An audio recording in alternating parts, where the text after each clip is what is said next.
The champs are here, ladies and gentlemen. Give them a big round of applause. The champs are here.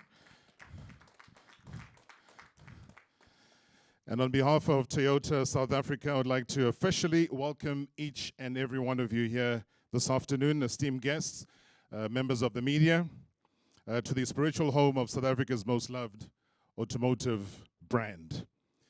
I actually feel very, very privileged, I must say, to be here standing in front of you, because in just a couple of minutes, it's going to be an absolute pleasure to facilitate a very special check handover to the most deserving of recipients. Now, our Olympic as well as our Paralympic athletes that are here, our champions are here. I mean, they made us unbelievably proud at the Games, and I'm sure you'll bear testimony to that at the 2020 Tokyo Games. And as they sit here, let's give them a big hand. Bianca, Tatiana's here. We got Luzanne also here, Erasmus, Peter, Andrene, Ndando. All of them are here. Let's give them a big, big welcome, ladies and gentlemen. And not losing sight in terms of celebrating our athletes today, another entity, I've got to say, that is worthy of applause is, of course, Toyota. More than, 85 years of innovation has brought to this automotive giant to its greatest mission yet. That's giving the freedom of movement to all of humankind.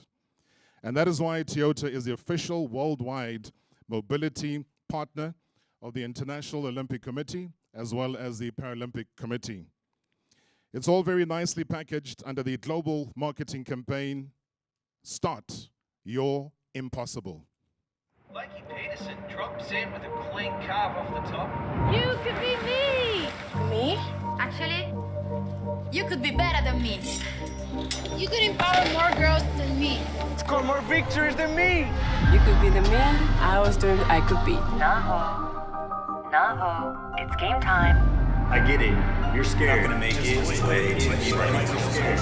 I was scared too. We'll never get anywhere unless you take that first step. This was mine. Then you take another, and then next thing you know, this is you.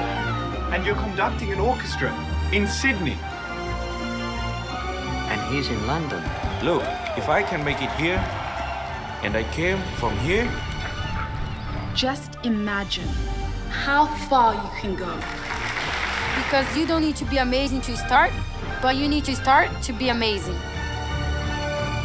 Toyota. Start your impossible. Well, a brilliant ad, ladies and gentlemen, as we begin the celebration, as we say today, it's not so much about speeches, it's about celebrating our athletes. And starting your impossible really has set the tone for today's, I don't even want to call it a press conference, I'm going to call it a celebration, which is exactly what it is. Let me not steal, though, Leti Labuskaghni's thunder. She's going to be very briefly giving us a bit more context in terms of Toyota's involvement in the Olympics as well as the Paralympics. Leti is the General Manager of Marketing Communications for Toyota South Africa. Leti, over to you. Let's give a warm welcome, ladies and gentlemen.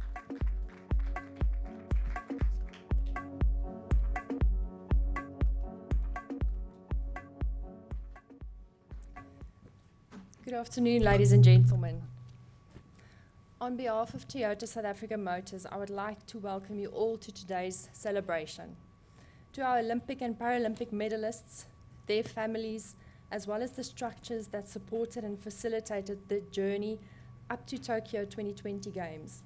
We thank you for giving much of your time and resources to produce performances that didn't just give hope to our country, but also inspired the rest of the world. Congratulations on your formidable performance in the world's greatest sporting stage. Let's give them a hand of applause. So there are many reasons why we as Toyota wanted to be part of the celebrations when you returned from Tokyo. Chief among them is our belief that investing in athletes helps to ensure that sport is strategically positioned to play its part in the entertainment arena while also fostering social cohesion. We know sport brings people together. Our involvement in sport is multi-layered as can be evidenced in the TMC partnership with the IOC and the IPC, the Toyota South Africa partnership with the SASAPD, as well as our investment through individual ambassadorships.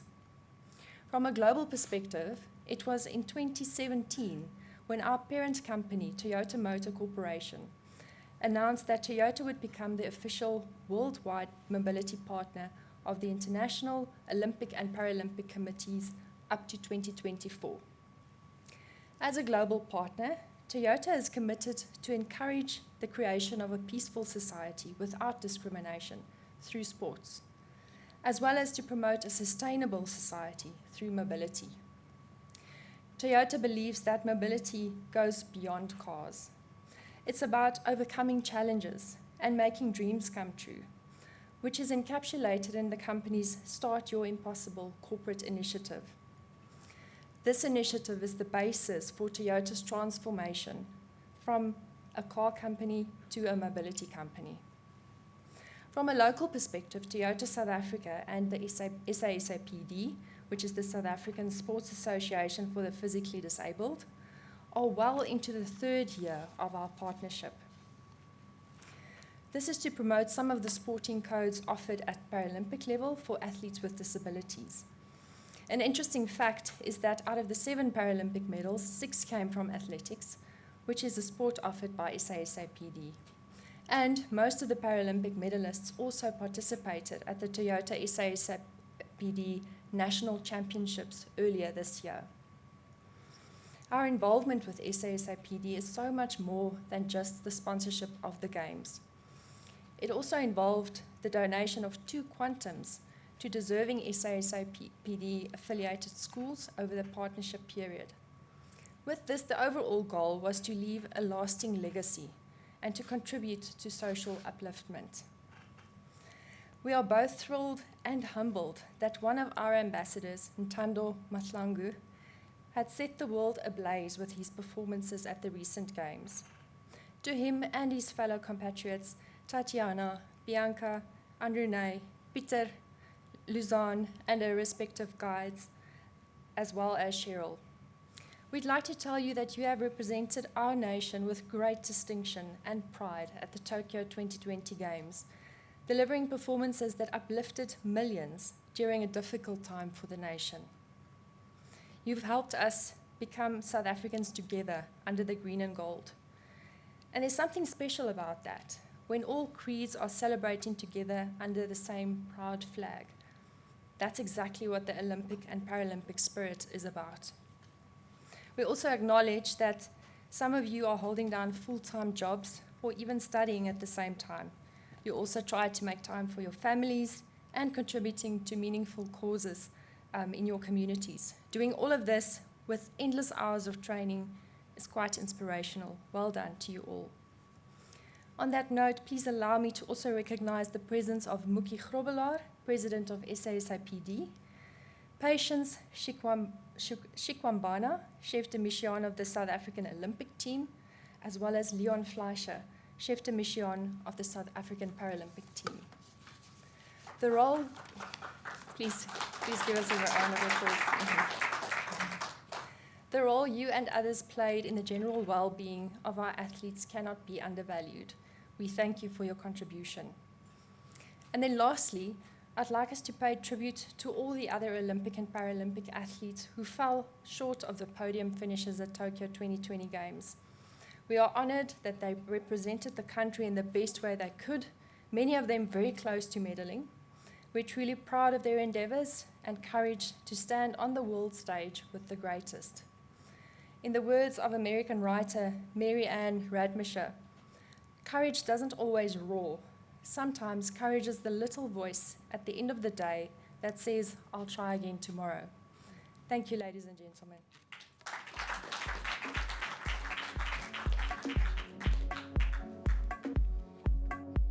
Thanks so much, Letty, for those words. Trying again tomorrow is the key word. If you don't make it the first time, never, ever, ever give up. And some of the athletes that are here on stage would know all about that, what happened in Rio, and what happened 4, 5 years later is a completely different story, because not being able to make it then didn't mean that they couldn't. It just meant a little bit more work. And they definitely came back and delivered great, great work indeed. And now, ladies and gentlemen, for the real reason why we are all here, we are here to acknowledge sporting greatness. And not just acknowledge it, but also to reward it. But sometimes we do very little in terms of rewarding for the sacrifices. And this time around, and again, thankfully, Toyota has been in the forefront of making sure that all of the achievers are rewarded. Now, nothing is impossible, believe you me, when it comes to what we are about to witness. And just as a reminder, the medalists each receive 25,000 Rand if you've won the bronze. Silver is 50,000 Rand. And for gold, 100,000 Rand, all courtesy of Toyota South Africa. Now, our very first Olympian that we'd like to award is, got to roll out the red carpet here, ladies and gentlemen, hey? This is the Oscar Awards of athletes. Bianca Buitendach, who achieved a silver at the Olympics for surfing. That's the women's shortboard. And let's check it out.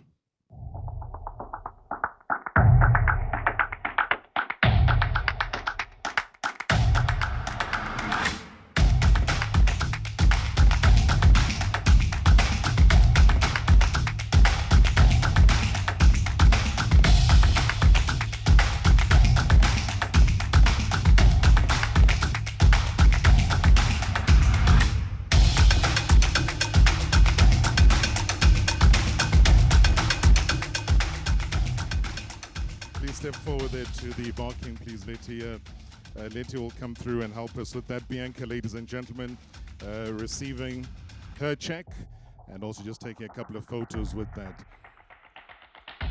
Let's give a big round of applause. 50,000 Rand.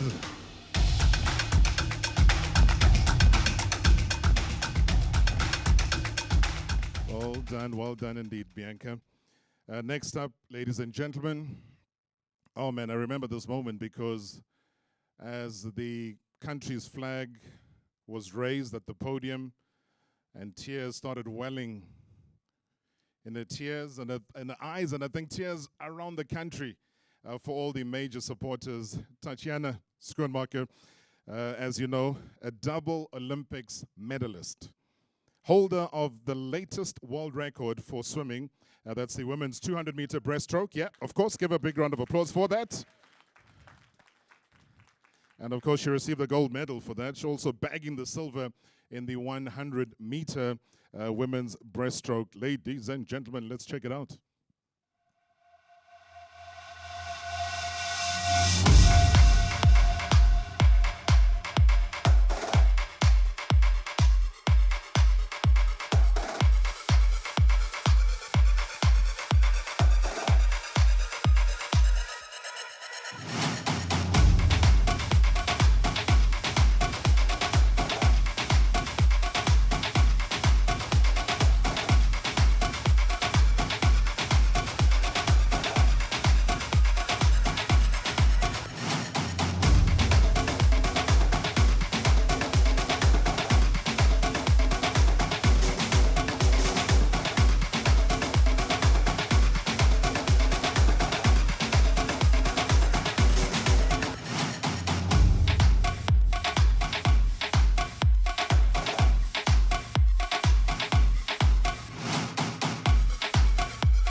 Now that's a big check, eh? Not just in terms of size, but just that value alone.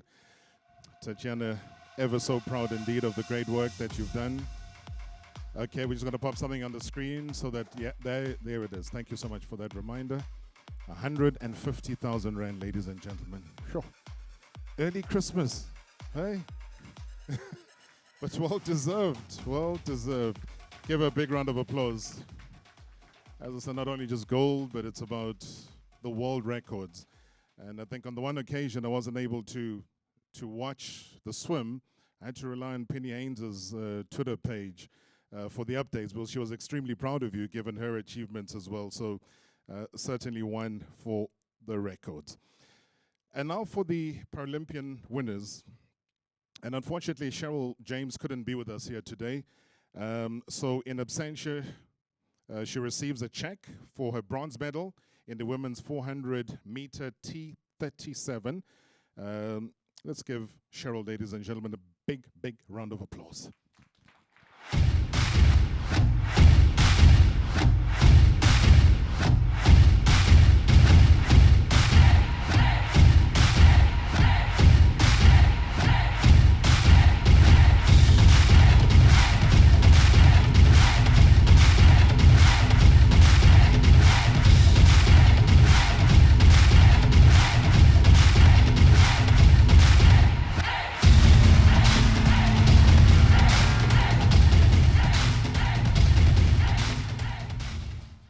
Transactions gone through.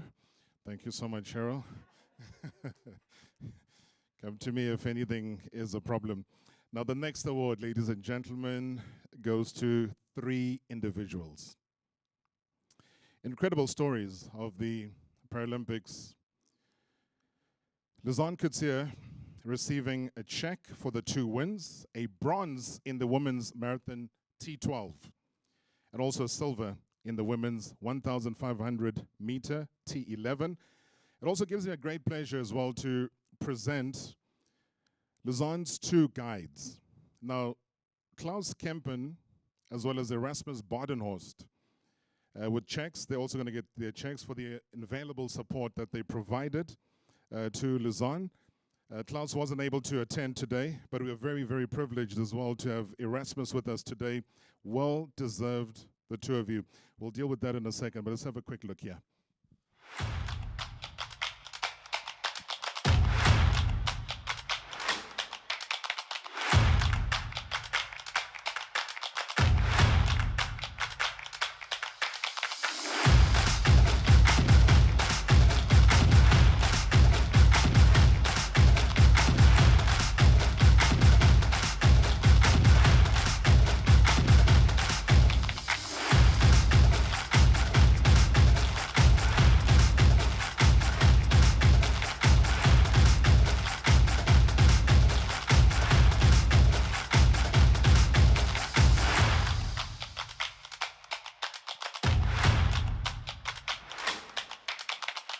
Incredible, ladies and gentlemen.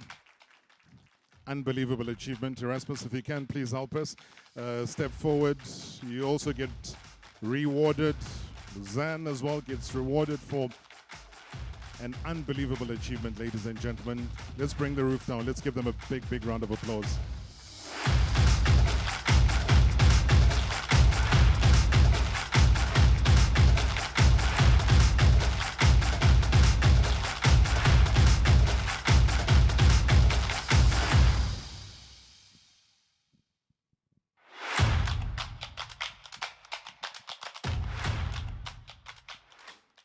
Trust me, when you're looking for heroes in this country, and I think Letty did mention that all of this happened during a very, very dark period in South Africa, but we were able to bring about some form of hope and smiles to a greater nation. So those are part of the achievements that were held down in the Olympics as well as the Paralympic Games. And now for the golds, ladies and gentlemen, I would like to present Peter Duprier with his check for his first podium finish in the men's cycling. That's the road time trial, the H1. Please, ladies and gentlemen, as we welcome him forward, let's also have a look at the video.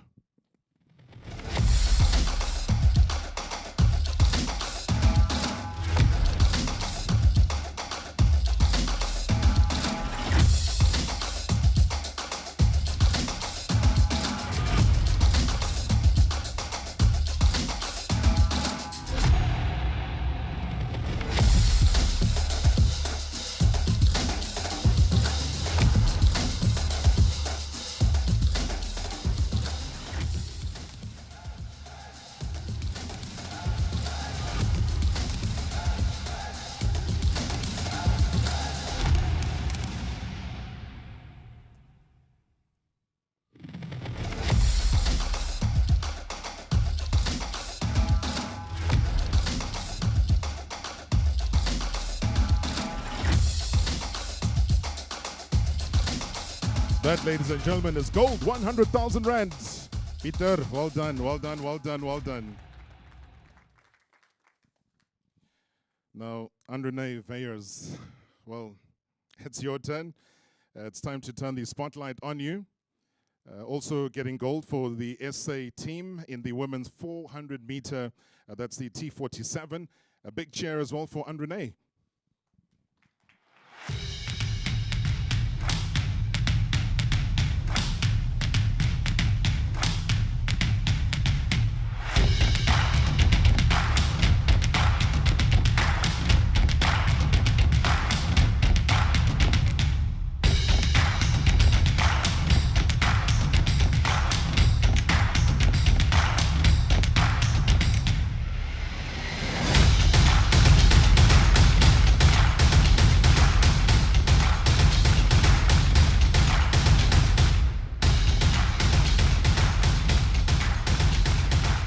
The women's 400 meter T47, Andrene getting a check of 100,000 rand as well. Peak fitness levels and conditioning, and just a sheer determination leading her over the line. So once again, congratulations indeed. Now, last, when I say last, but he was never last. Impossible, impossible. That's where we would say last but not least, but no, last but not last. Double gold medalists, and in two completely different disciplines, ladies and gentlemen. Gold in the men's 200 meters, the T63, also gold, plus a new world record in the men's long jump T63. Oh, Ntando Mahlangu. I mean, what an immense athlete.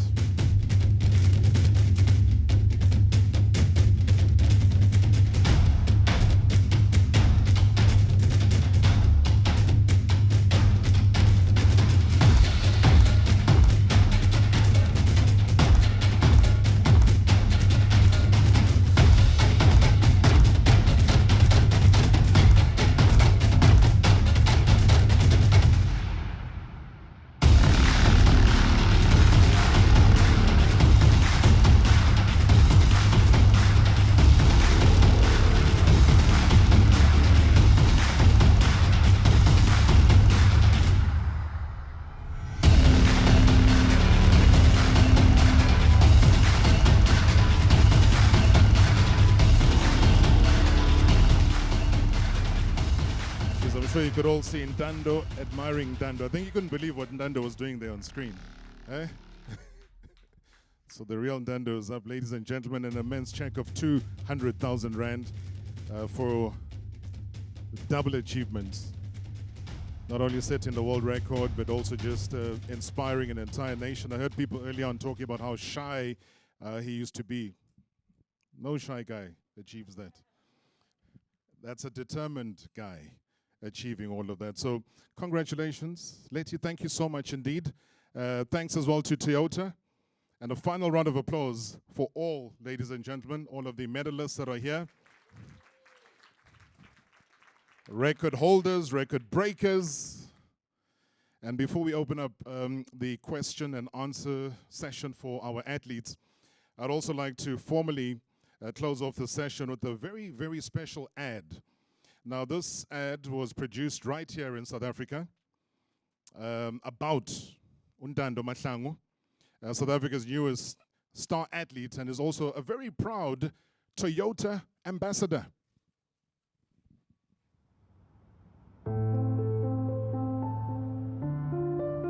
Anginakareke khulu yokujama ndawonye. Vele nje ukujama ndawonye akusinto yami.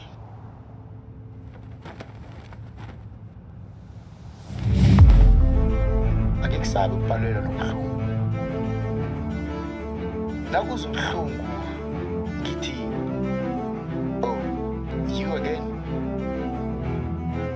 Awu inyawo angizifuni. Zigenza ngibe buthaka kakhulu.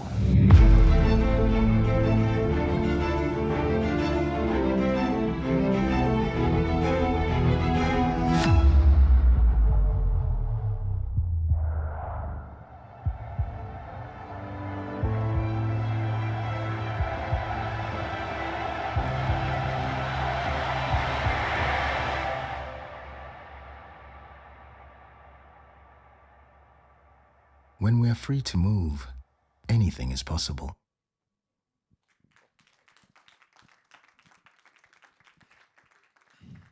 Those hands sound like they need lunch or something. I'm not happy with the round of applause. Ladies and gentlemen. Yeah. An incredible ad. I think in every step of the way that when you listen, meaning just standing still is not my thing. It's edgy, wants to move, wants to get ahead. And that's what people that are itching for success do. They want to get ahead. They can't sit still. They want to move forward, and look at where it's got them today. Very, very great ad, and well done to all of those involved in putting it together for our Toyota ambassador, Ntando Mahlangu. Ladies and gentlemen, I'm going to open up the floor. Any questions to any of the athletes? They're all mic'd up, ready for whatever questions you throw at them. Let me remind you just to put your hand up. We're going to have 2 roving microphones on the left and the right of this auditorium. So just mention your name as well as the media house that you represent, and you can fire away the question. So with a show of hands, we open up the floor. So hand right there. Sean? This question is for Super Nintendo, aka Ntando Mahlangu. I would like to ask, you had a moment with Richard Whitehead straight after the performance in the 200 meter, and I know you guys have a friendship. What was the joke that he shared with you straight after the race? Because there was a slow-mo moment where we saw you guys laughing together. And where did that friendship start? The joke. So what happened is that when I started my athletics career, Richard Whitehead came down to Stellenbosch, and he taught me about that my start was slow. I should work on my start. And I've been working on my start since Rio. And when we got to Tokyo, my start wasn't that fast. I had a very slow start. So he beat me in the start. And he asked me after the race if I was actually, if I was scared that he was going to win. And I said to him, I'll give it to him. The start was good. But then he knows when I kick on the last 100, my kick is very strong. But then yes, that's what we were laughing about. That's the joke. Thank you very much. Thanks so much for that question. And once again, just a reminder, identify yourself and the media house that you represent. Let's take another. No props.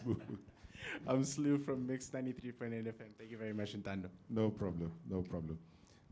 Any show of hands on? Yeah, we got a hand that side. Musibudi Whitehead, thank you, Mr. Marawa. Musibudi Whitehead from the Top Runner. I've got one question for a few of them. Maybe since Ntando was speaking first, we'll start with you, and if you could just please note them, Rob. Ntando, maybe just talk to us about Jumping Kids and where you started, the decision to go for the amputation, because back then you were still in a wheelchair, and how that decision has impacted on your life. The next question is for, I just forget his name, the man from Kofsi's, Lausanne's guide. Talk to us about, thank you. Talk to us about being a guide. Because you were a decent athlete, a varsity athlete, but obviously not a full-time professional, but you are working just as hard. What does it entail to be a guide at that level and balancing your training and your other responsibilities in life? Then my last question is for Peter. Am I correct in saying that there was a huge party for you or the locals in Sunninghill when you came back? Just tell us a little bit about that, because you are famous in your kasi there. Thank you. Thanks so much, Musibudi, for those questions. So 3-pronged, and Ntando, I think let's shoot off with you first. Have to go back to 2012. That's when I decided to amputate my legs in May. And then I got my first pair of legs in September by a guy with the name of Johan Snyder, also the founder of Jumping Kids. And fun fact though, he was coming back from the Paralympics in London, just came back with the team. Well, he was not with the team, but he went, he had athletes there, and then came back, and then I met him. And then the first day he met me, he asked me, he was like, so how can I help you? And what my answer to him was, I said to him, I just want to run.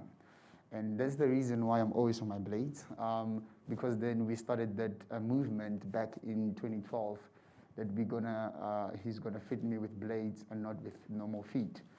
So that helped me actually to be the person that I am today, because it helped me to get used to the blades and so on. And then yeah, it's been a beautiful dream from 2012 till now. I'm honored to be a 19-year-old and representing my country. So yeah. Thanks, Ntando. Appreciate it. Yeah, please give him a round of applause. Yeah. Rasmus, we're going to attack you the question. Given what an athlete you were, during varsity, what Masabudi was basically asking was, what does all of that entail, and the rest of the question as thrown at you. Right, so I think I will just go to what it means to being a guide runner. The biggest thing is that I'm her eyes, and with Klaus as well, we are her eyes, and we need to tell her exactly what's going on during a race, during training, and being entrusted with that responsibility is one of the things that I'm really honored and privileged about. The trust that Luzanne put into us to pitch up for training, to pitch up when and coordinating the training and being there for her on the track. And I think that's the big thing about being a guide runner, just being her eyes in a form of communication, telling her exactly what's going on. On my side, I was basically a recreational runner. I enjoyed running track, never made it on the big stage or anything. But to train with Luzanne, it feels like I have to put in all of the effort. And I know after training sessions, she's so strong, I have to put in extra work just to keep up with her sometimes. I'm happy that we could have, got to the big floor and delivered what we thought she could. And yeah, I'm just happy to be next to her. Thanks so much, and great job that you do, ladies and gentlemen.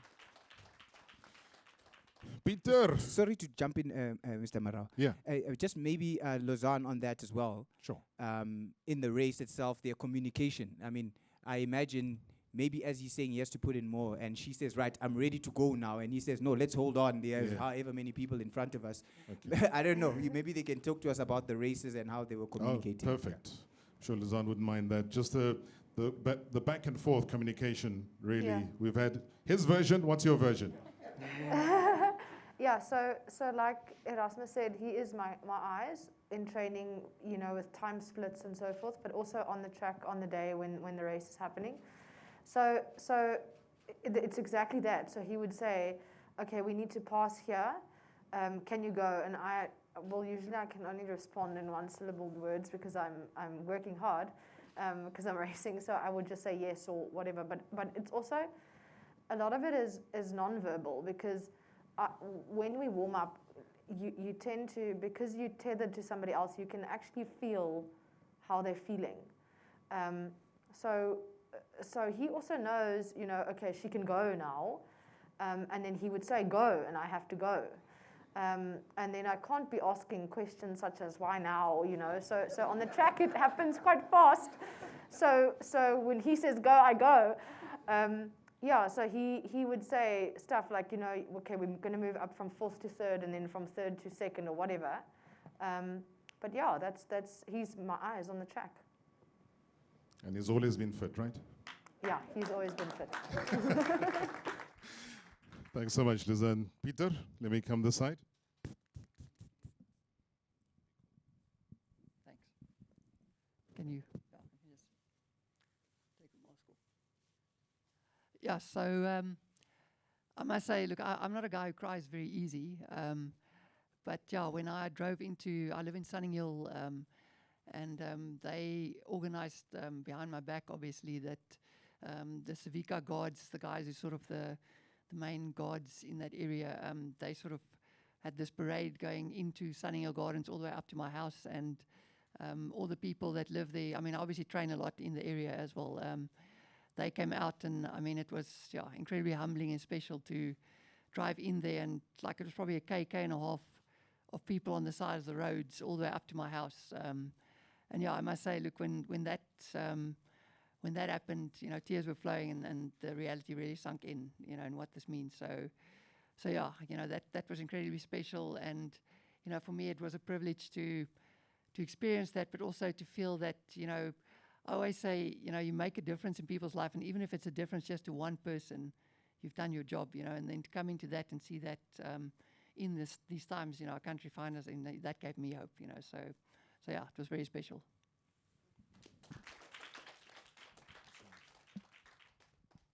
I was tempted to ask, what was your first meal when you got back? What did you want to have? Oh, do you ask that as well?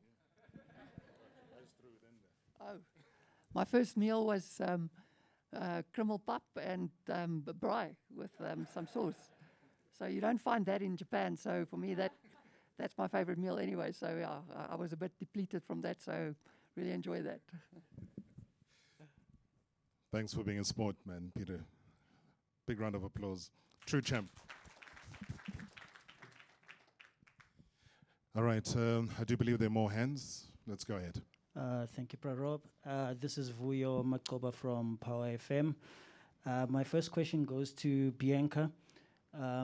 Just let us in terms of the relationship with your father, and just how much of a role it played with you at the Olympics. Maybe if you would quote some of the things that he might have shared with you at a young age. Sorry if I'm making you cry about this, I apologize. Some of the things that he might have shared with you that would have brought back those tears to you. And just possibly I know in South Africa, maybe the conversation around succession plans. We already know now that we have a medal in this discipline. Any plans for you into sort of giving back and trying to make sure that South Africa has more in your sports that could go and compete at the highest level, which are the Olympics? And my next question goes to Tatiana.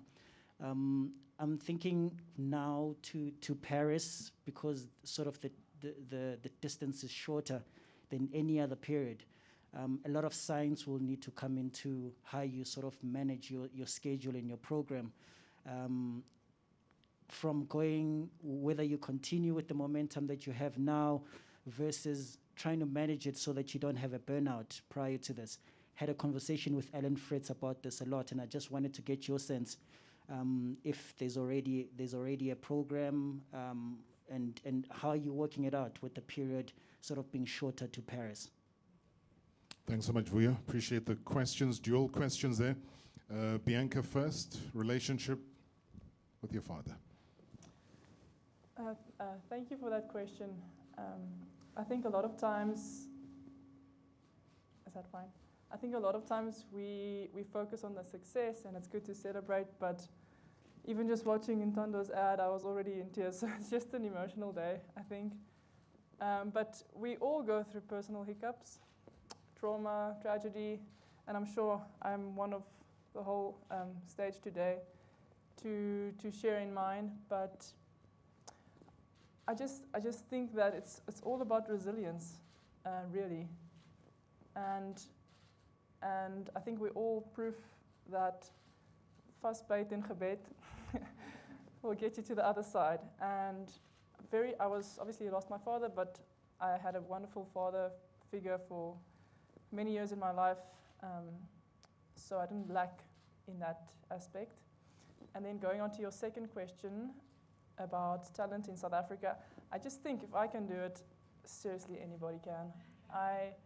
I'm a living proof of a miracle, and coming from a small town in the Southern Cape and ending up on the podium in Tokyo is just witness to that. So if I can, anybody. If I can, anybody can. Don't count yourself out of a miracle, because they do happen. Wow, incredible. First bait. Thanks so much, Bianca, for that.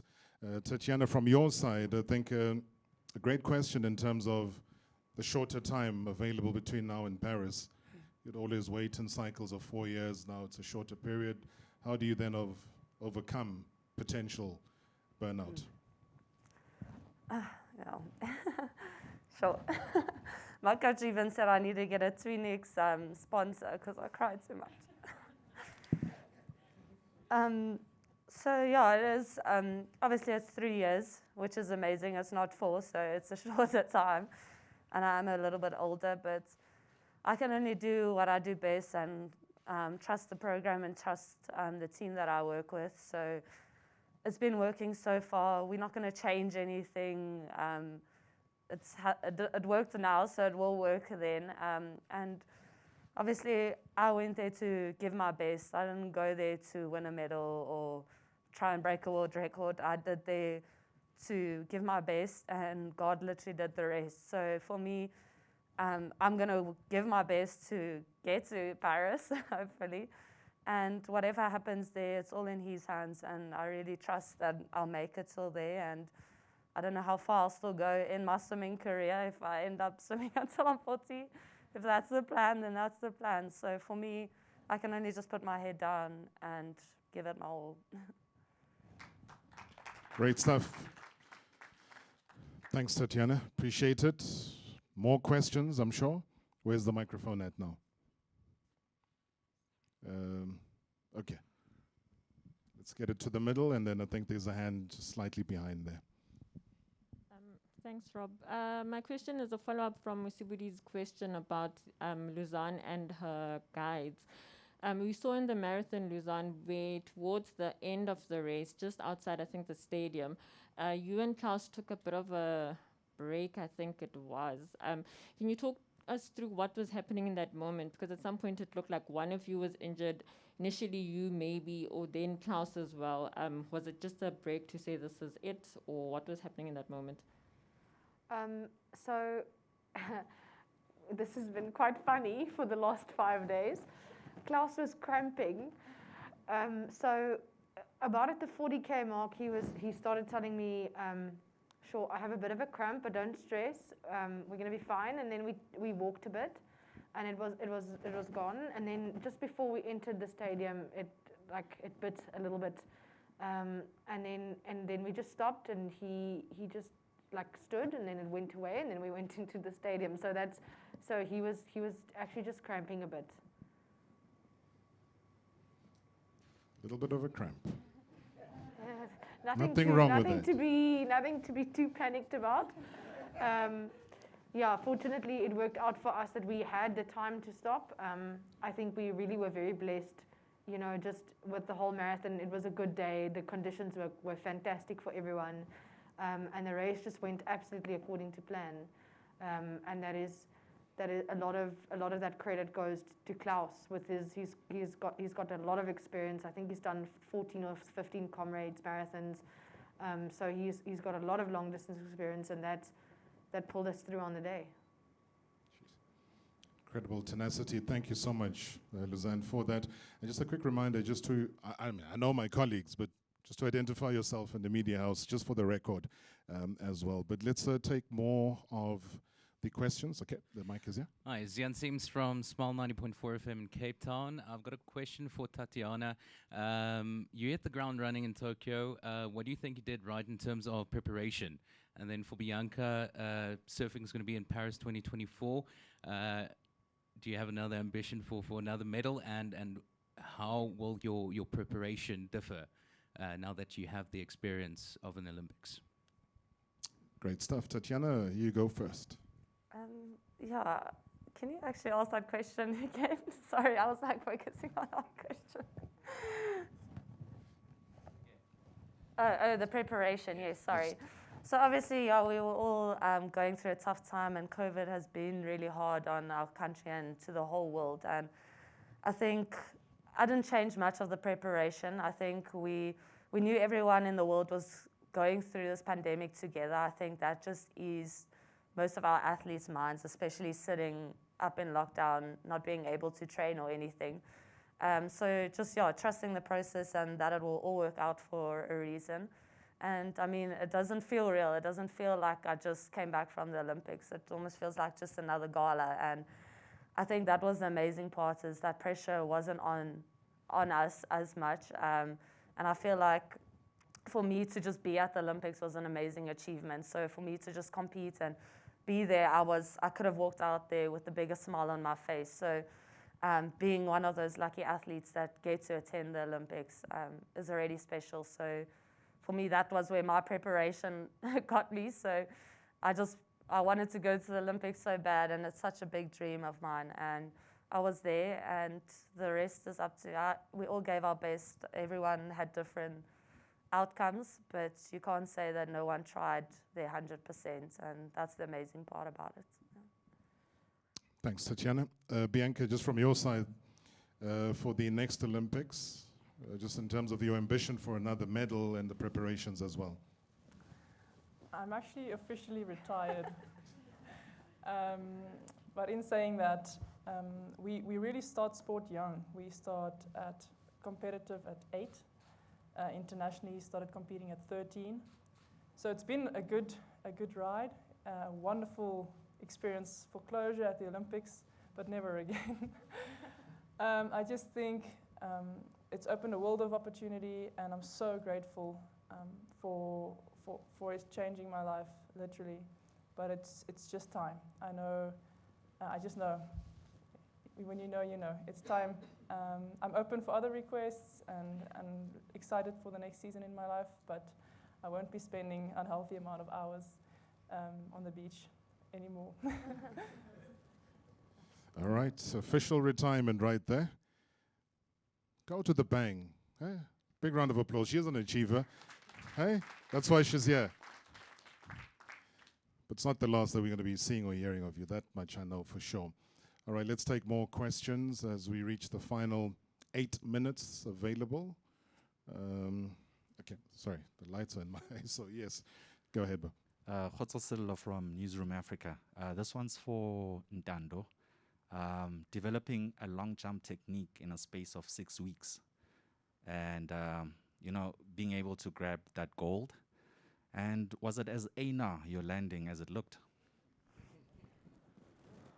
I think going into a long jump, I went in having one of the best coaches in South Africa in the long jump that you can get. So I think that was also an advantage, and also one of the best coaches in the world, having to get the Olympic medal, and after my medal, a Paralympic medal.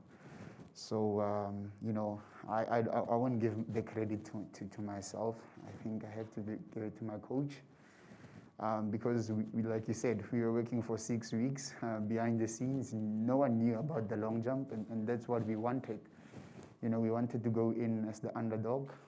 So we were playing a lot of tactics, within the 6 jumps. Even before the games, we were playing a lot of tactics.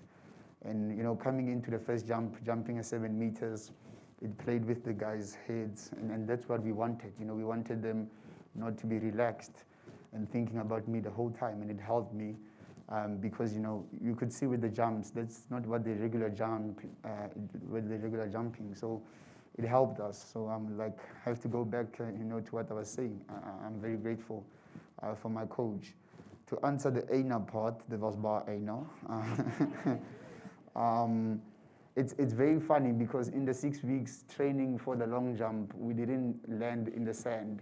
We used to land on a mat because I've had problems with my back, and that's one of the reasons why we trained 6 weeks prior to the Paralympics. So when I actually got the chance to land, I think I had 2 sessions before I left. Obviously didn't do it so hard on a full jump, but coming to the Olympics and having to do it, over 7 meters, it changed a lot of things. So I don't know what I was doing there, but it worked for me. It was my first time landing in the sand in a long while, since training. for the long jump. So yes, it was very painful. When I woke up the next day, my glutes were actually very, very painful. So yes, yeah, it was very painful. Suggestions of any better surface to land in? Water. All right, when I land on water, you might just find it difficult to mark that to the end, but I feel you. I actually felt that in the video when it played just now. Khanzo, thanks so much for the questions. Yes, I see two hands, in fact, at the back there. Daniel Mutuaga, City Press newspaper. This question is directed to Ntando. In fact, it's a two-way question. The first part, take us through your long jump competition. I mean, prior to producing that 7.17 meter leap, I mean, the instructions were coming via WhatsApp voice notes from Pretoria because Coach Cornelius couldn't be with you there because he didn't have accreditation to get there.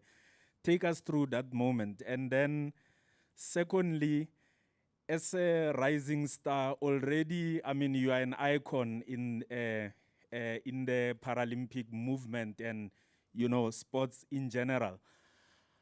What type of mechanisms do you have in place to keep your head level? Because you know what happens to young people who achieve so much at a young age and then they end up having nothing. Because as we speak already, you know, all the good things are coming to you.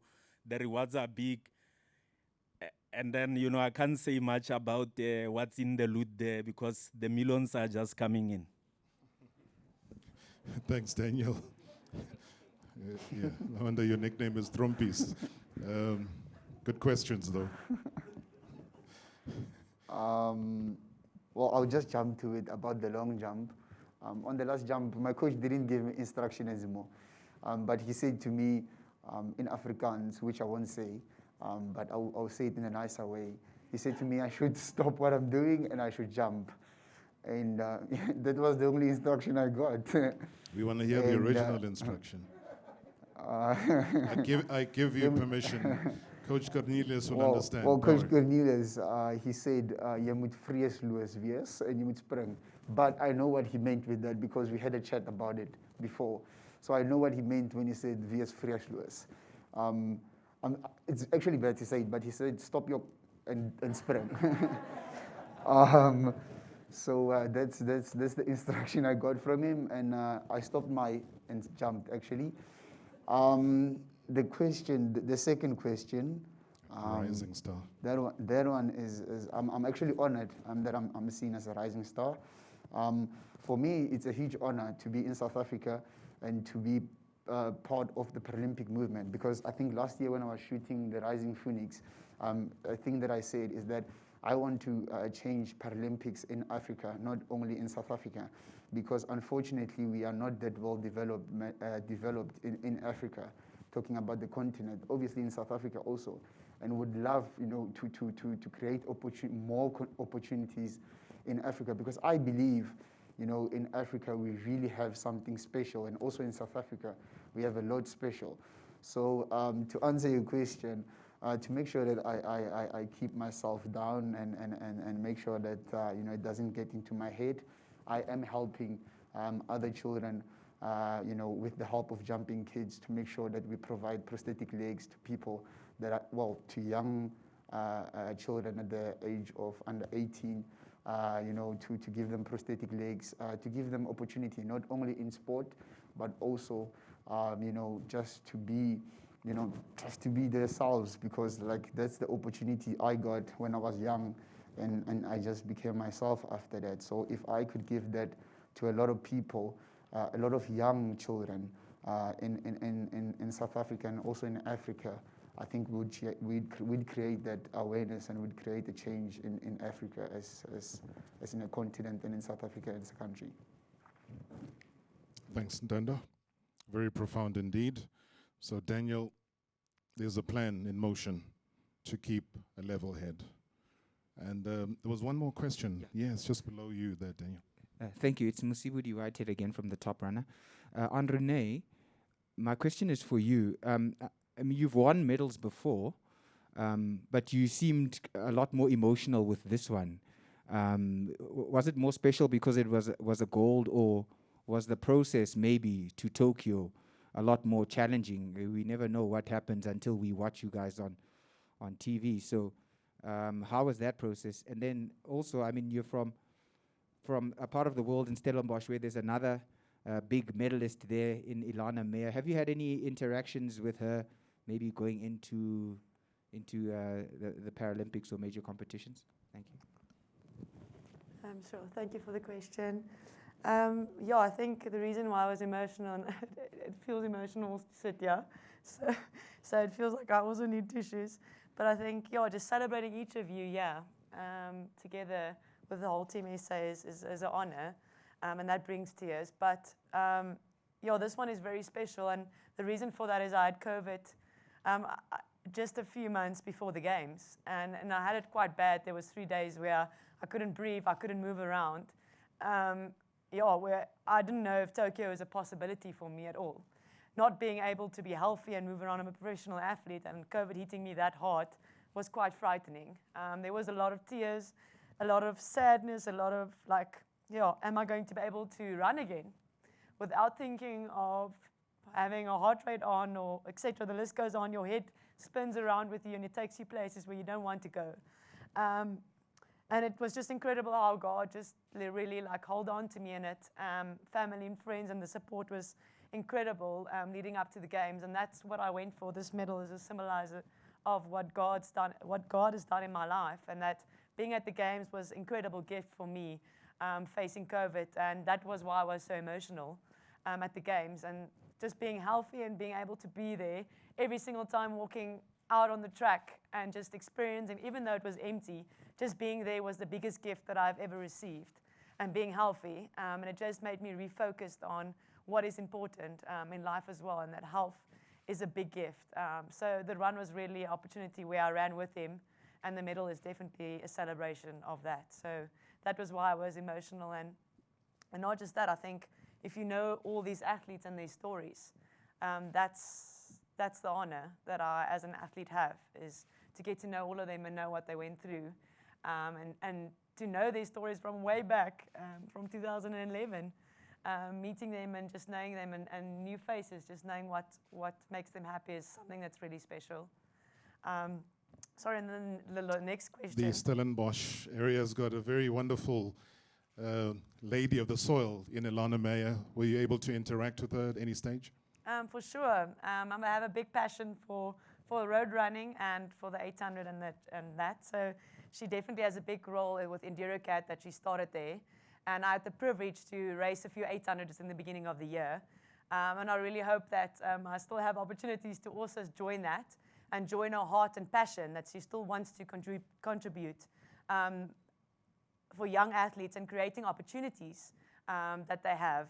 So I would be honored to join that, and I have joined that many events that she held, and to see young kids come through and to see what she does in the community of Stellenbosch is really incredible, and that she values each and every athlete there is really special. Just quickly, Andrene, is the story about the medals getting stolen the last time true? Yes, my medals has been stolen twice. The first time I didn't get them back, and then they replaced them and they stole them out of our safe in our house, the whole safe they took out. And I got the medals back without the ribbons.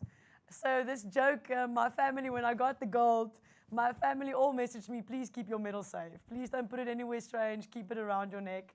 But the weird thing for me is every medal has a different story, but this medal doesn't symbolize what I stand for. It's just a reminder. So anybody can take it away from you, but they can never take the story and the journey to there and the moment. They can never steal that from you. So that's something that when they stole it, I was reminded by my grandfather that no one can steal something that's materialistic away from you. They cannot take the moment, the tears, the emotion that you had, and that they can't take away, and that I hold on to as well.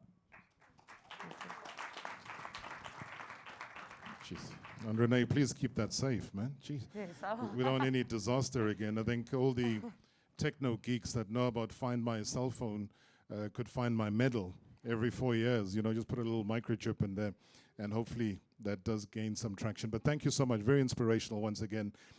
Should we round it off? Yeah, I see a hand at the back there. Baba, I know you don't like me much. You know, Maritzburg boys, there's always this competition. I've been waving. Sorry, I can't see you. Just smile. Oh, you got jokes. Chabi Sositole, SABC. Andrene, in fact, partially what Musibude asked you was where the question was going to be based for you, as well as Peter. The two most senior guys in front of us right there, in fact, as far as IPC 2011 Paralympics is concerned, you guys have been there, you've done it, as far as these games are concerned. I was speaking to Leon earlier, in fact, the day before closing ceremony, and I said, how different, when I asked him, how different were these games? And most of the answers we got was that for the first time in a while, these games were about you guys, the athletes. There were no fans to sit out there, take the limelight. All the cameras were specifically about you.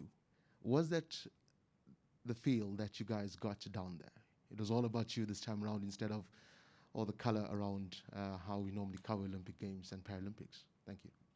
Thanks, Toby. So, Andrene, let me start with you, then I'll bring the mic to Peter. Just to say, and I think it's a great question because it's the Olympics. It's what you've worked all your life for. Hearing the applause, the thunderous applause in the grandstands, and it's not there. So all the focus, everything is on the athletes. Everything is on you, the medalists, the winners, the heartbreak, the victory. Everything is on you. How different was that, knowing and appreciating that it's about you? I think it's definitely a valid question to ask. I think it definitely brought the nation together, and it brought so much joy.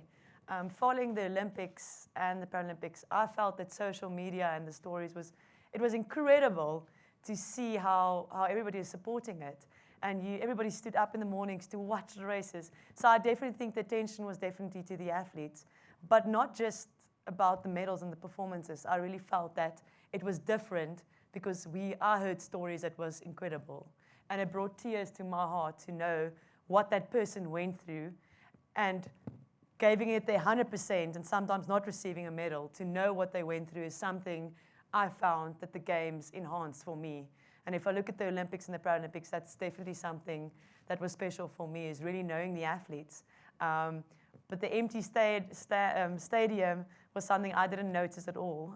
But I really think that the whole world saw the athletes in a different way. And that's the word different is actually so beautiful.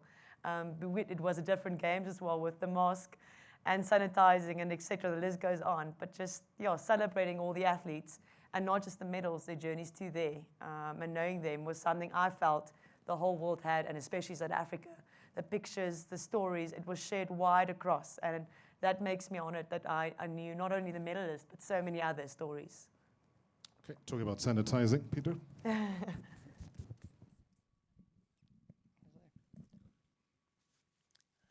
Yeah, look, I must say, my previous games I was at was in athletics, so it's a bit different with cycling. It's not such a condensed crowd anyway, as you find like on the track. But yeah, I mean, I definitely think it's true. I mean, I agree with what Andrene is saying completely. But at the same time, I feel, even though they say it was more about us, I feel it's never just about us. This journey is a journey. I mean, we all have our teams behind us, but you've got your country behind us. And, for me, I felt, to be honest, like, especially where South Africa found itself in, not just because of COVID, but the riots and things, it wasn't just more about us. It was about, our country and making that difference. So, it's almost like I felt it come through in what Andrene was saying. It was about, we just got so much more support, and for me it just felt like more of the country being behind us. So that's what it felt like for me, like compared to previous games. I just felt like there was more of a connection, and just feeling that you got more of the other athlete stories and the amazing stories. So I was just really humbled and privileged to be part of it and bring it back for South Africa. But yeah, it was just really special. Thank you so much, the mayor of Sunninghill. Okay, we got to wrap it up because they got more appointments that they have to rush off to. So if there is a question, it has to be the final question from the floor. Nothing, right? Okay, there's a hand right there. Yeah, on this side. Can we just get a mic there? That will be our final question for the afternoon. Thanks, Rob. Hi, it's Leanne from Supersport. I just wanted to ask a question maybe that everybody could answer. Obviously, we're here to receive this reward. How important is this to you? I mean, I understand that you guys are all professional athletes, maybe some not professional, but you know, at the end of the day, money makes the world go round. How important is this going to be to, you know, sow into your preparations and move forward? Like to whittle across, Leanne, everybody? A quick answer to that? Yeah. All right. Bianca, let's start off with you, and we'll go right across. Thanks for the question. Thank you for the question, Jan. I think I'm repeating what a lot of athletes have said before. We don't do sport for financial gain. We do it for passion. But the reward for hard work, and not only our own hard work, our families that have sacrificed so much, I can't even begin to explain that, definitely does make a difference. So we are grateful for support in any method or form, and obviously an occasion like this especially. So thank you. Cool. Tatiana? No, I'll say the same as Bianca. Basically, we don't do it for the money, but it is always nice to receive money, and I know that most of the people sitting here would love to give back, and I think that's the nice part, is giving someone else the opportunity to reach that dream, because it's an amazing experience, and there are people that I'm very blessed that I had parents that were able to get me to where I am, but someone might not have those financial background and stuff, and to give them that chance and that opportunity, and for me from swimming, to give them that basic skill of swimming, the basic would be a privilege. So for me to use that money to make a difference in someone else's life would be amazing. So we're very grateful for the money. Yeah. Always, always. Trust me. Every bit counts, and I think that's why Toyota's taken this massive leap and really shown the kind of support they've done today. Lizanne, maybe from your side, answering Leanne's question about what all of this means. For me, the money, yeah, we don't do sport for the money. We're going to sound like a broken record, I think, up here. But I think for me, what the money symbolizes is support from South Africa and from the corporate side of South Africa, and that to me means a lot. It means a lot to me that people support us and watch us and get up to watch us and think of, you know, a little incentive here or something there that we can use to plow back into preparation or into development or into, you know, saving or whatever you want to do with the money and whatever your personal decision is with regards to the money. But to me, it symbolizes support, and that means a lot to me. Cool. Rasmus? I think I'm going to latch on to everybody, and it is a broken record, but I don't think anybody here would sit here without passion. You don't do it for any kind of incentive, although obviously we're very thankful for it. And we can't thank you enough. And money, it's a great enabler, I think, if you use it for the good of it. And I think if it comes from a heart of passion and it comes from deep within, it's something that you can use to enable other people and yourself for preparation, or just getting one step ahead and maybe helping somebody else. But yeah, I think the biggest thing is that without passion, we wouldn't be here. And that's the main takeaway. Okay, let's break this record some more. Renee? I'm going to add on that. I always say teamwork makes the dream work. And it's something that is, if you don't have the passion and the joy, and that's something I felt right through our Team SA. We made a joke, a lot of the European people, they have chambers, they went into chambers with heat and etc. And we're like, but if you're from Africa, you can handle anything. And I think that's the big thing for me, is it's important that you have that passion and joy while you're doing it. You don't do it for the money. But I'm definitely very thankful. And I think, like we all said, you invested again in the sport. You use it for the things that make you an athlete. And if you are done, you use it at the best of the ability of where it can help you grow. If it's a house or a car, whatever, it puts you there. And it's a reminder of what you sacrificed and what you did, and use it in the right way as well. And I think it's quite important to remember as well, when you are blessed with it, how you use it and to use it wisely. Sitting here and thinking of that question, being disabled, it's quite expensive to prosthetic hands, liners, etc. And knowing that you're going to use it for the rest of your life, you don't know how old you're going to get, but knowing that you have that financial support to actually make sure that you are still active and you can still use the prosthetic and make sure that you are on top of technology to help you with your body, because my prosthetic hand has helped me not because I had 5 back herniations. So having that financial support to put back into something that helps me have a good, healthy life is important. And I believe that if you use the money good, it could help you and contribute to your sporting career. So thank you so much for rewarding us and for backing us. And like they said, it's also a reminder that everybody's supporting our journeys and supporting us. So thank you. Thanks, Andrene. I think as you hear each and every story, ladies and gentlemen, I'm sure you'll bear testimony just to the raw emotion that comes with it and the sacrifices that come with it as well. Dando, let me throw it to you, and then we'll wrap it up with Peter. Yeah, I think, all of us are going to say the same thing. So as Toyota's ambassador, I would love to thank Toyota, for giving, the money to all the athletes. I think, we really appreciate it. From my side and from the athlete's side, I think, that's what I will say, and now I'll leave for Peter to tell his side.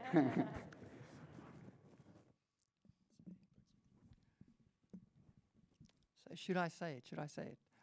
I don't do it for the money. Look, definitely, I agree with what's been said here. And I mean, for me, I'm now looking here, I don't want to speak out of turn, but I think I'm the only father or person with a kid as well. These things cost money. And so, I work a day job as well, but, so it definitely helps.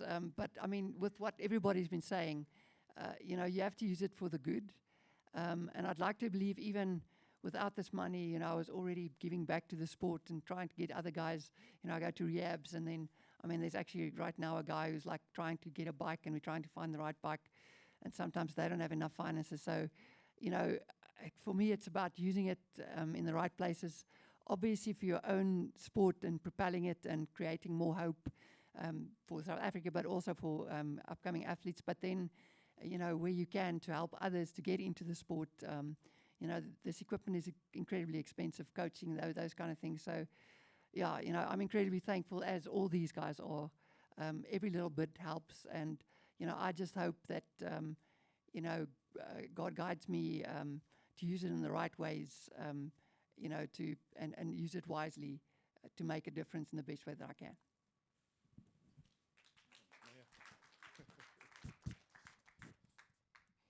Well, certainly a mayor and a father. I think we need more of these things, although they cost a lot. Hey? Please, don't hesitate. Here to grow and multiply. Ladies and gentlemen, thank you so much to the members of the media for all the questions. I thought they were very relevant. A lot of them well researched, obviously, having followed all of the athletes that are here with us today. So it's very unique to ask me, to ask you to give yourselves a big round of applause for making today such a special and a unique day for you and the athletes. And as we wrap, we just got a minimal time because we extended the time of the Q&A just for very brief. I'm still okay with that. Very brief one-on-ones. Yeah. So 4 of the athletes will have to go, but very minimal time for one-on-ones. So I'll ask you to be positioned literally where the Toyota banners are and one station in the middle. Thabo Smaus is going to be here to help us and facilitate that. There he is. And just be in touch with him. He'll place you, and you just identify the athlete that you want to have a quick word with And like I say, let's try and accommodate each other because we have run out of time. But thank you ever so much for today. Thank you to Toyota South Africa for making it possible.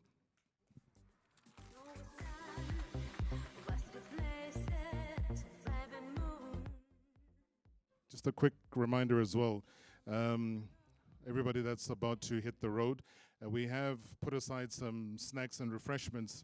There's a museum just at the back where the reception area is. So we please inviting you for some snacks, refreshments. So just make sure that you do join us then. And once again, thank you so much.